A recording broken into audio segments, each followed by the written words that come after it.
अगर आप auto rickshaw का बिजनेस शुरू करना चाहते हैं या शुरू करने के बारे में सोच रहे हैं, तो आपको यह वीडियो देखनी ही चाहिए। अगर आपके पास बिल्कुल ही कम पैसे हैं और आप ऑटो रिक्शा का बिजनेस को शुरू करना चाहते हैं, तो आज का यह वीडियो आपको ऑटो रिक्शा के बिजनेस को कम इन्वेस्टमेंट के साथ शुरू करने में मदद करेगा। इस वीडियो के माध्यम से आपको पता चलने वाला है कि कम इन्वेस्टमेंट के साथ आप ऑटो के बिजनेस को कैसे शुरू करें।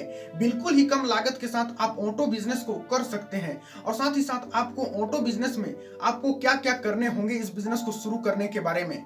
और साथ ही साथ आपको यह भी पता चलेगा कि आखिर ऑटो रिक्शा के बिजनेस को करके आप दिन के और महीने के कितना कमा सकते हैं। तो दोस्त, पूरी जानकारी के लिए वीडियो को आखिरी तक देखते रहें। तो दोस्त, ऑटो रिक्शा का बिजनेस कभी नहीं रुकता है। यह बिजनेस 12 महीने चलने वाला बिजनेस है। इस बिजनेस को आप छोटे गांव, शहर, कस्बा और साथ ही साथ महानगरों कहीं भी शुरू कर सकते हैं और इस बिजनेस में कमाई भी अच्छा खासा है। ऑटो रिक्शा का बिजनेस कई प्रकार से किया जाता है, लेकिन आज के इस वीडियो में हम बात करेंगे कि खुद ऑटो खरीद कर खुद चलाने के बारे में। ऑटो के बिजनेस को शुरू करने के लिए सबसे अहम बात होती है कि आखिर आप कौन से कंपनी का ऑटो खरीदें। तो दोस्त, भारत में कुछ ऐसे फेमस कंपनियां हैं जो ऑटो बनाती हैं, जैसे अतुल हो गया, महिंद्रा हो गया और साथ ही साथ आपके बजाज हो गए, टीवीएस हो गए। आप अपने एरिया के अनुसार एक ऑटो का चॉइस करें, ऑटो कंपनी का चॉइस करें और उस कंपनी में से ऑटो खरीद सकते हैं।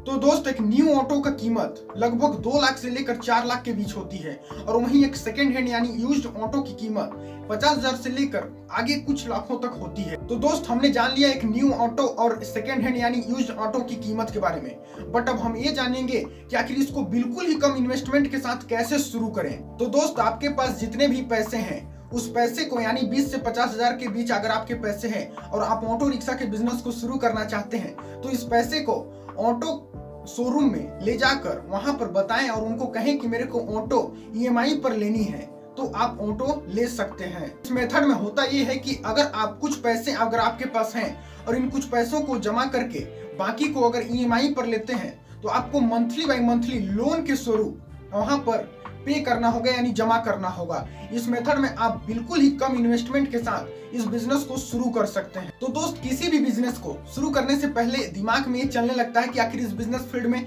कमाई कितनी होने वाली है। तो दोस्त, ऑटो रिक्शा के बिजनेस में कमाई का हम बात करेंगे अब। तो दोस्त, आप अगर दिन भर ऑटो चलाते हैं तो आपको लगभग दिन में 1200 से 1500 रुपए इकट्ठा कर लेते हैं।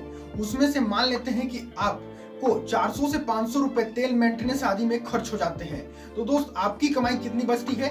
लगभग मान लिया जाए तो आपके 1000 रुपए यहाँ कमाई बच जाती है। अगर आप खुद ऑटो चलाते हैं तो आप डेली खुद ऑटो नहीं चला पाएंगे। इस मेथड में हमने बात किया था डेली के 1000 रुपए अगर आप कमाते हैं तो आप महीने की बात करते हैं तो महीने से 20 से 25 दिन अगर आप ऑटो चलाते हैं तो इस मेथड में दोस्त आपको लगभग 20 से 25,000 रुपए ऑटो रिक्शा के बिजनेस से कमा सकते हैं। महीने के 20 से 25,000 आप कमाते हैं और आप ऑटो को ईएमआई पर लेते हैं यानी लोन पर लिए रहते हैं, तो आपको कुछ पैसे वहां पर जैसे 4 से 5,000 रुपए महीने के वहां पर पटाने होंगे यानी पे करने होंगे।